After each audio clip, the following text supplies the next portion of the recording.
পারো না, কিন্তু ওনারা এক্সপিরিয়েন্স, ওনারা নিজে এক্সপোজ করে দেয়, ঠিক আছে, সেটা আমরা মাইন্ড করি না। আচ্ছা, এরপরে কি বলো যে sir I need screening and attendance. ধরো ওখানে স্ক্রিনিং দেওয়া আছে, তারপরে আবার স্ক্রিনিং যাচ্ছে, এটা একটা মিস্টেক। স্ক্রিনিং দেওয়া থাকলে স্ক্রিনিং চাওয়ার দরকার নেই। অ্যাটেন্ডেন্স তো আমরা আছি, মেল পেশেন্ট, ঠিক আছে, অ্যাটেন্ডেন্স চাওয়ার দরকার নেই, ঠিক আছে। ফিমেল পেশেন্ট যদি হয়, যদি সেখানে কোনো ফিমেল না থাকে, ফিমেল অ্যাটেন্ডেন্স চাইতে পারো। স্ক্রিনিং দেওয়া থাকলে স্ক্রিনিং চাওয়ার দরকার নেই, ঠিক আছে। এক্সপোজার, এক্সপোজারের পরে পেশেন্টের একটা, যখনই আমরা বলি যে এক্সামিন দ্য ইনগোনোস্কোটাল সোয়েলিং, ঠিক আছে, পেশেন্ট তো শুয়ে আছে, হ্যাঁ, তুমি কি করবা, প্রথমেই যে দেখান তো সমস্যাটা কি, সে তো দেখাই দিবে যে আমার এই সমস্যা, পেশেন্ট কিন্তু শুয়ে, তখন হঠাৎ তোমার মনে হলো হাই হাই আপনি একটু উঠে দাঁড়ান তো, মানে এই যে মিস্টেকগুলি, ঠিক আছে। তাহলে যখনই তোমাকে বলা হবে যে এক্সামিন দ্য ইনগোনোস্কোটাল সোয়েলিং, তোমার মাথায় ফার্স্ট যে ক্লিকটা করবে যে আপনি একটু দাঁড়ান তো বাবা, ঠিক আছে, তোমার গ্রিটিং শেষ করে যে আপনি একটু দাঁড়ান, আপনার ওই জিনিসটা একটু দেখান তো, সে যদি এক্সপোজ করতে ভালো, না হলে তুমি হেল্প করবা, এক্সপোজ করবা, ঠিক আছে। আচ্ছা, এক্সপোজ করার পরে আমরা দেখবো ফার্স্টে কিন্তু পেশেন্টকে জিজ্ঞেস করলাম সমস্যা কি, বলে যে আমার এখানে ফুলে যায়, ঠিক আছে, ফুলা আছে, এটাই বলবে। তখন তুমি পেশেন্টকে এক্সপোজ করার পরে তুমি আর তেমন কিছু জিজ্ঞেস করার দরকার নেই, আপাতত এইটুকু যে আমার এখানে ফুলে যায়, শুধু এটাই পেশেন্ট বলছে, ব্যথা ট্যাথা নাই, ব্যথা আছে না, কোনো ব্যথা নাই। তুমি জিজ্ঞেস ছোট বড় হয় কিনা তোমরা জিজ্ঞেস করো, হ্যাঁ ছোট বড় হইতে পারে, ঠিক আছে। এই ছোট বড় হয় এটা তোমাদের কে শিখাইছে আমি জানি না, ঠিক আছে। এটার সাথে হার্নিয়ার ডায়াগনোসিসের কিছু মিল থাকতে পারে, কিন্তু এমনি তো স্কোটাম ছোট বড় হয়, তার ধরো কোনো কিছু নাই, ঠিক আছে। স্কোটাম তো আসলে টেম্পারেচার সেনসিটিভ একটা অর্গান, তাই না, এটা হিটে হলো বড় হবে, ঠান্ডায় ছোট হবে, এটাই তো to maintain the temperature of testis. তোমরা জিজ্ঞেস করো ছোট বড় হয় কিনা, দেখ আমরা এটা মাইন্ড করি না, ঠিক আছে, ও চিন্তা করতেছে এটা হার্নিয়া কিনা, ঠিক আছে। এই ধরনের কোশ্চেন আমি কোথাও দেখি নাই, তোমাদের কাছ থেকে শিখছি আমি এটা, সত্যি তোমাদের কাছে আমরা কখনো পড়েও আসি নাই, বা পরীক্ষার সময় এটা আমরা কখনো জিজ্ঞেস করি নাই। আমার ভাই আপনারা জিজ্ঞেস করছেন ছোট বড় হয় কিনা, ঠিক আছে। আচ্ছা, এইটা তুমি এটা জিজ্ঞেস করো যে কি সমস্যা, বললো সোয়েলিং আছে আর হচ্ছে যে ব্যথা আছে। এরপর তুমি ইন্সপেকশনে পেশেন্টকে বলবা যে তুমি ভালো করে দেখবা যে কোন দিকে সোয়েলিং, ঠিক আছে, কত বড় swelling, side shape, position of the penis, scrotum, কোন স্ক্যান মার্ক আছে কিনা, ব্ল্যাক স্পট আছে কিনা, কোন সিভেসিস সিস্ট আছে কিনা, স্কোটাম অনেক কিছু থাকতে পারে, বুঝতে পারছো। ওই যে মাথায় তুমি যদি জানো যে ওই পেশেন্টটা তুমি দেখো না যে ওর হলো হার্নিয়া, মাথায় তো হার্নিয়া আছে আর কিছু নাই, তুমি যে ফার্স্টেই বলবা যে দেখি আপনি এটা কাশি দেন, তাহলে তুমি আর ইন্সপেকশন করবা না, ইন্সপেকশনটা তখন তুমি করবা না। না, পেশেন্ট শুয়ে থাকলে তুমি তোমার গ্রিটিংসটা করলে, তারপর জিজ্ঞেস করলে যে সমস্যাটা কি, সে বললো আমার এখানে ফুলে যায়, ইয়েস, তারপরে তুমি বলবা যে আপনি একটু দাঁড়ান। কারণ ইংলিশকোটাল সোয়েলিং এর এক্সামিনেশনের প্রথম প্রিন্সিপালই হচ্ছে যে ইনস্ট্যান্ডিং পজিশন, ঠিক আছে। পেশেন্ট দাঁড়ানোর পরে তারপরে তুমি দেখলা ইন্সপেকশন করে নিলা, ঠিক আছে। ইন্সপেকশন ভালো করে করার পরে তুমি এবারে কাশি দাও, ভালো করে করা মানে কিন্তু 3-4 মিনিট ধরে দেখা না, দেখতেই থাকো, ঠিক আছে, সেটা কিন্তু না।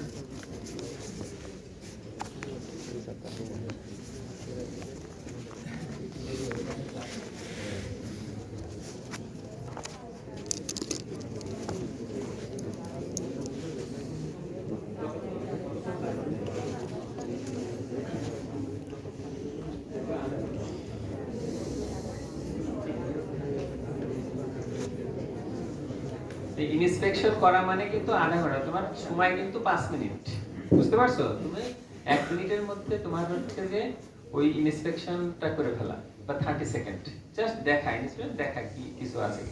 এরপর পেশেন্টকে বলো যে আপনি একটা কাশি দেন, কাশিটা কোন দিকে দিবে, যেদিকে এক্সামিনার দাঁড়িয়ে আছে ওইদিকে মুখ দিয়ে ঘুরে কাশি দিয়ে যাবে, ঠিক আছে। এখন কিন্তু পেশেন্টের কাছে কেউ যাবে না, এক্সামিনারও যাবে না, ঠিক আছে। যদি তুমি আর পেশেন্ট থাকো আমরা দূর থেকে দাঁড়িয়ে দেখি, বুঝতে পারছো। তাহলে পেশেন্টকে বলবা যে আপনি অন্যদিকে মুখ ঘুরে কাশি দেন, ঠিক আছে। কাশি দেওয়ার পরে তুমি দেখছো যে তার এটা ইম্পালস অন কফিং যেটা আমরা দেখি সেটা হচ্ছে যে পজিটিভ, সোয়েলিং হচ্ছে, মোর সোয়েলিং, হ্যাঁ।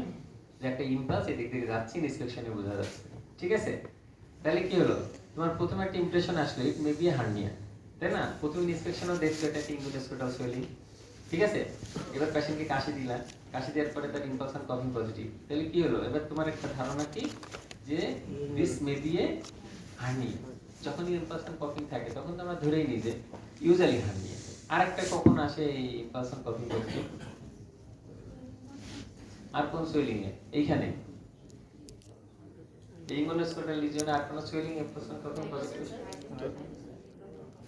কোন হাইড্রোসিল? ভ্যাজিনাল হাইড্রোসিল তো মাথা, হ্যাঁ, ভেরিকোসিল, ভেরিকোসিল আসতে পারে, ঠিক আছে? দেখো 4 ডিগ্রি ভেরিকোসিল অনেক সময় আসে। আর আর কিছু ওই যে কনজেনিটাল হাইড্রোসিল যদি থাকে, congenital hydrocele one type of hernia, ঠিক আছে? জাস্ট এখানে ফ্লুইড থাকে, ওখানে কন্টেন্টস থাকে, কিন্তু হাইড্রোসিল ওটা যেহেতু ফ্লুইড থাকে ওটা আমরা হার্নিয়া বলবো না, কিন্তু ফাইন্ডিংস সেম অ্যাজ হার্নিয়া, ঠিক আছে? এখানে ইম্পালশন কফিং আসতে পারে। এরপরে তুমি পেশেন্টকে জিজ্ঞেস করো যে আপনার কি মানে পায়খানা করতে কষ্ট হয় কিনা, বাংলায় এই কথাগুলি জিজ্ঞেস করবা যে আপনার পায়খানা করতে কষ্ট হয় কিনা, প্রসাব করতে কষ্ট হয় কিনা, আপনার অনেকদিন ধরে কাশি আছে কিনা, ঠিক আছে? কোশ্চেন কিন্তু এই তিনটা, যে পায়খানা করতে কষ্ট হয় কিনা, প্রসাব করতে কষ্ট হয় কিনা, অনেকদিন ধরে কাশি আছে কিনা। তোমরা জিজ্ঞেস করো আপনার কি কাশি আছে, কাশি কার না থাকে? আপনার পায়খানায় সমস্যা আছে, এটা কার সমস্যা থাকে না? তো সবারই আছে, ঠিক আছে? বাইরে খাস, ঠিক আছে, বাইরে খাইলে তো দিনে 4-5 বার বাথরুমে যেতে হয়, এটা কার না থাকে সমস্যা থাকে না? প্রসাবে কোনো সমস্যা আছে, কার থাকে না? এটা পরীক্ষার আগে তো বাথরুম থেকে বেরিয়ে হইস না, সারাক্ষণ মনে হয় যে বাথরুমে বসে থাকি, যদি সমস্যা থাকে না কার, তাহলে জিজ্ঞেস করবে কি যে প্রসাব করতে কষ্ট হয় কিনা, পায়খানা করতে কষ্ট হয় কিনা, আর অনেকদিন ধরে কাশি আছে কিনা। এই তিনটা কোশ্চেন জিজ্ঞেস করবা, ঠিক আছে? তাহলে কি তোমার ওইটার সাথে ডায়াগনোসিসটা মিলে যাবে। এখন যখনই দেখলা যে ইম্পালশন কফিং পজিটিভ, তখনই তুমি প্যালপেশনে চলে যাও। প্যালপেশন কি করবা? প্যালপেশনে হাত দিয়ে ধরো, এরকম স্কিন গুলো ধরবা। আরে এটা করার কি দরকার? ধরলে ভালো করে স্কোটামটা ধরো দুই হাতের মধ্যে, দুই হাতে দুইটা টেস্টিস ধরো, ঠিক আছে? বা এক হাতে টেস্টিসটা ভালো করে ধরো, ব্যথা দিবা না। ধরার মধ্যে এরকম ধরে তুমি হাসতে করে প্যালপেট করতে পারো। এন্ড তোমার এই টেস্টিস তুমি এখানে শুধু ধরতেছো, স্কিন গুলো এরকম করতেছো, এটা হবে। তুমি টেস্টিসটা এইভাবে ধরো, যদি দুইটা টেস্টিসই প্যালপেট করে দেখো যে টেস্টিসে কোনো অ্যানোমালি আছে কিনা, সাইজটা ঠিক আছে কিনা, স্মুথ আছে কিনা, কনসিস্টেন্সি, কিন্তু জোরে চাপ দেবা না, কিন্তু টেস্টিকুলার পেইন কিন্তু জোরে চাপ দিলেই কিন্তু ভেজাল সঙ্গে চলে যাবে, ঠিক আছে? এটা দেখবা, এটা দেখার পরে তারপরে দেখবা to get above the swelling. এই জায়গায় আরেকটা কাহিনী করো, to get above the swelling কথার মধ্যেই বোঝা যাচ্ছে যে একটা সোয়েলিং এর উপরে আমি রিচ করতে পারছি কি পারছি না। তার মানে এখানে এই এক্সামিনেশনে কিন্তু তুমি ডিটারমাইন করতে পারবা যে whether it is absolutely scotal or inguinal-scotal, বুঝতে পারছো? এই একটা examination to get about the swelling এর উপরে তুমি ভালো করে দেখবা হাত দিয়ে, সোয়েলিংটা ধরো এই দিস ইজ দ্য সোয়েলিং, ঠিক আছে? এই সোয়েলিং, ঠিক আছে?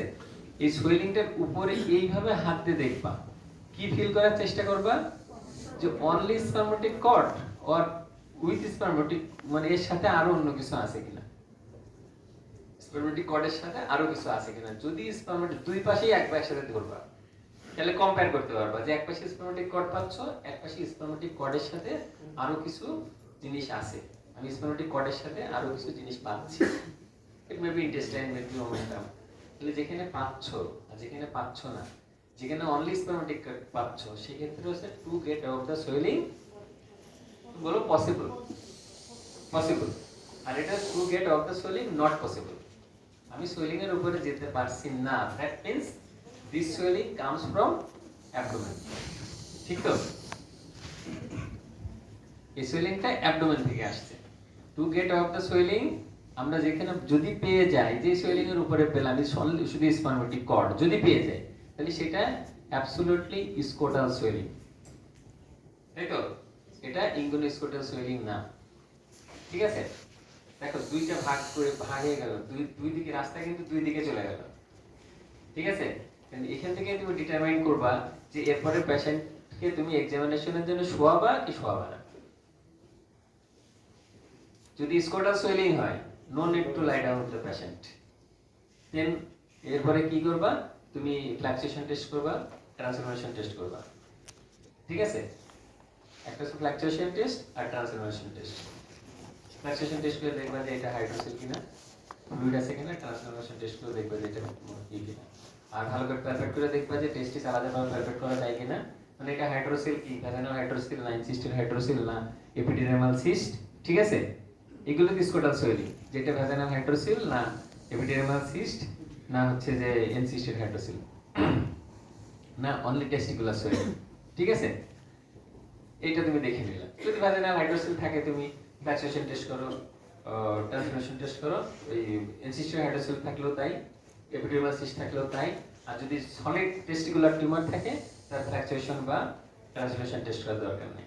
ঠিক আছে, তাহলে আমার এক্সামিনেশন কিন্তু এখানেই শেষ। যদি ভ্যাজাইনাল হাইড্রোসিল থাকে তাহলে বলতে হবে sir I finished my examination. বুঝতে পারছো? তাহলে to get out the swelling, এটাই হলো একটা ডিমার্কেশন পয়েন্ট। এখান থেকে তোমার দুই দিকে চলে যাবে, যে একটা পেশেন্টের ইনগুনেস্কোটাল সোয়েলিং না অনলি স্কোটাল সোয়েলিং। ঠিক আছে, এইখান থেকে তুমি যদি to get out the swelling possible হয়, যে এই সোয়েলিং এর উপরে ধরো this is the spermatic cord. হ্যাঁ, তুমি স্পারমেটিক কর্ড পাচ্ছ হাতে, কিন্তু ভালো করে ধরতে হবে। কিন্তু শুধু এইভাবে ধরলে হবে না, একদম টেস্টিসের একদম বেশ পুরাটা হাতের মধ্যে নিতে হবে, পুরাটা। শুধু স্কিন ধরলে কিন্তু হবে না, একদম try to feel the spermatic cord both side, দুই হাত দিয়ে দুই পাশে। ঠিক আছে, তাহলে তুমি বুঝতে পারবা যে কোন পাশে স্পারমেটিক কর্ডের সাথে কিছু আছে আর এক জায়গায় নাই, অনলি স্পারমেটিক কর্ড। যদি অনলি স্পারমেটিক কর্ড যদি ওইদিক নিচে সোয়েলিং থাকে, সেটা স্কোটাল সোয়েলিং। ঠিক আছে, আর যদি to get of the swelling মানে স্পারমেটিক কর্ডের সাথে কিছু পাও, তাহলে এটা ধারণাই করতে হবে এই সোয়েলিং কামস ফ্রম অ্যাবডোমেন। ঠিক আছে, মানে এর মধ্যে আইদার মোমেন্টাম অর ইন্টেস্টাইন আছে। ঠিক আছে, বুঝা গেল? তাহলে যদি to get of the swelling possible হয়, তাহলে তখন আমরা এক্সামিনেশন করব যে আইদার এটা vaginal hydrocele or encysted hydrocele of the cord or epididymal cyst or স্পারমেটোসিলও হতে পারে অথবা টেস্টিকুলার টিউমার। এই এক্সামিনেশন গুলো করব। আর যদি নট পসিবল হয়, আমরা to get out the swelling পাচ্ছি না, তাহলে কি আমরা ইম্পালশন কতটুকু পাইছি, তখন পেশেন্ট পুরো লাইন ডাউন করব, বলবো যে আপনি এটা একটু রিডিউস করেন।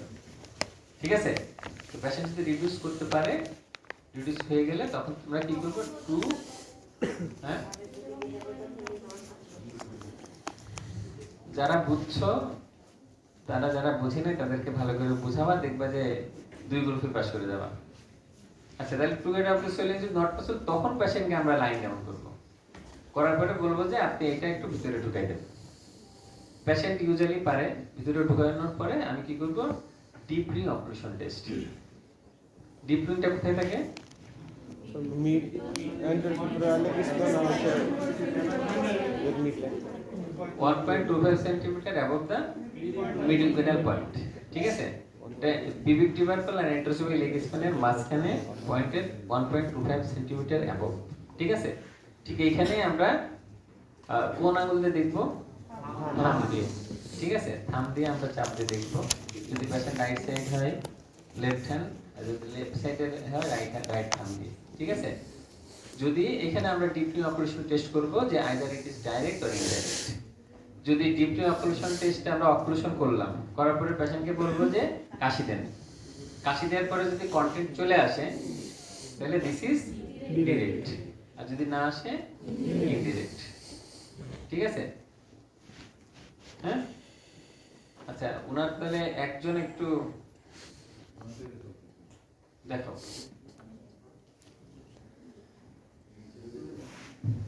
একজন আসো, আসেন একটু দেখান।